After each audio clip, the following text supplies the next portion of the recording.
Sorry madzibaba. Ndimi makuna tinamatira.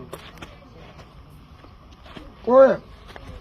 Munogara muri matambudziko endawo. Iyo zvinanda kuwira yafa. Yakazodzoka here nhengo.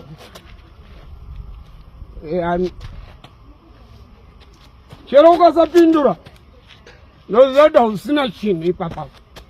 Yangu agemenzi. Nyatsa murume mukuru.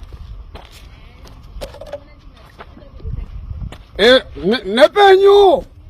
Handine inemi.